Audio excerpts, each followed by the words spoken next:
নমস্কার বন্ধুরা, কেমন আছেন সবাই? গল্প হলেও সত্যি চ্যানেলের আরও একটি নতুন গল্পে আপনাদের সকলকে স্বাগত জানাই। আমাদের চ্যানেলে যদি নতুন হন তাহলে অবশ্যই আমাদের চ্যানেলটিকে সাবস্ক্রাইব করে নেবেন, এই অনুরোধ রাখবো। আর বেল আইকনটিকে প্রেস করে রাখবেন পরবর্তী গল্প পাওয়ার জন্য। ভালো লাগলে কাছের মানুষদের সাথে শেয়ার করবেন আমাদের গল্প, কমেন্টের মাধ্যমে জানাবেন কেমন লাগছে। আমাদের গল্প পোস্ট করার সময় প্রতিদিন ঠিক সকাল 9টা থেকে 9:30। আজ বলবো এক অজানা ফুটবলারের গল্প। কলকাতার মেটিয়াবুরুজের গলি থেকে স্কটল্যান্ডের সেল্টিক ফুটবল ক্লাব, অনেকটা মতিনন্দীর স্ট্রাইকারকে মনে পড়িয়ে দেওয়া।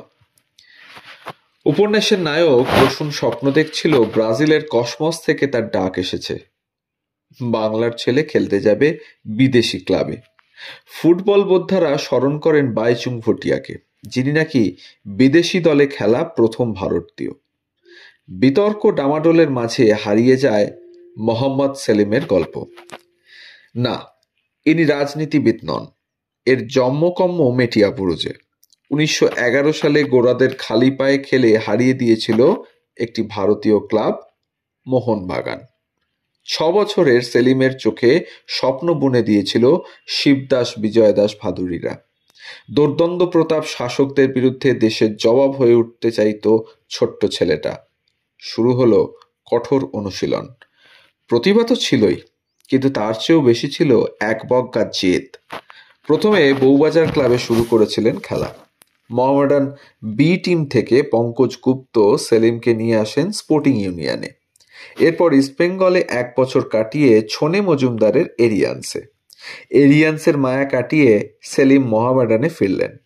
তার পায়ের জাদুতে মুগ্ধ ময়দান, অপ্রতিরোধ্য মোহামেডান। 1934 থেকে 1938 টানা 5 বার কলকাতা ফুটবল লিগ জয়। সেলিমের চোখ ধাঁধানো পাস, ছবির মতো লব, পরিচ্ছন্ন ড্রিবল, নেতৃত্ব দেওয়ার ক্ষমতা নজর কেড়েছিল দেশি বিদেশি ফুটবল অনুরাগীর। সবাই ছুঁয়ে দেখতে চায় তাকে। অক্লেশে মিশে যাচ্ছেন গ্যালারিতে।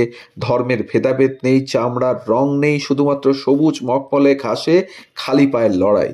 শোনা যায়, পঞ্চমবারের জন্য মোহামেডান যখন শিল্ড তুলেছিল, নিঃশব্দে তার গাল বেয়ে গড়িয়ে পড়ে জল। কিছুদিন পরেই সেলিমকে 2টো এক্সিবিশন ম্যাচ খেলতে ডাকা হয়। প্রতিপক্ষ চীনা অলিম্পিক দল। প্রথম ম্যাচে কামাল করে দিয়েছিলেন সেলিম, আব্বাস রহিমরা। ভারত না জিতলেও চীনা প্রতিনিধিরা প্রশংসায় পঞ্চমুখ। দ্বিতীয় ম্যাচ শুরু হবে, কিন্তু খুঁজে পাওয়া যাচ্ছে না সেলিমকে। অনেক কাঠখড় পুড়িয়ে জানতে পারা গেল তিনি কায়রো হয়ে পালিয়েছেন ব্রিটেন। সেলিমের আত্মীয় হাসিম থাকতেন ইংল্যান্ডে।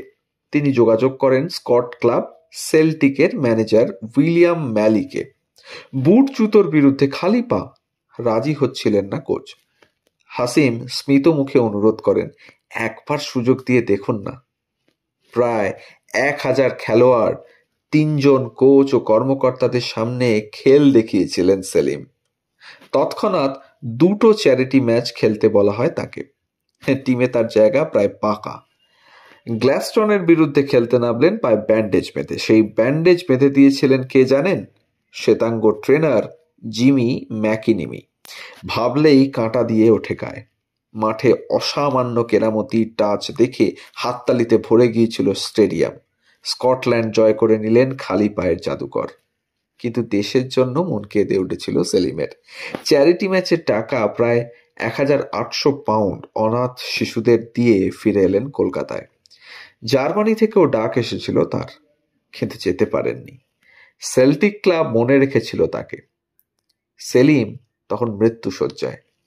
মেজ ছেলে রশিদ আহমেদ ক্লাবকে চিঠি লেখেন বাবার অসুস্থতার খবর জানিয়ে। উত্তর আসে কিছুদিন বাদেই। রশিদ ভেবেছিলেন আজ কলোনির কৃষ্ণাঙ্গ ফুটবলারকে ভুলে গিয়েছে ক্লাব, কিন্তু তার চিঠির উত্তরে এসেছিল 100 পাউন্ডের ব্যাংক ড্রাফটের নোট।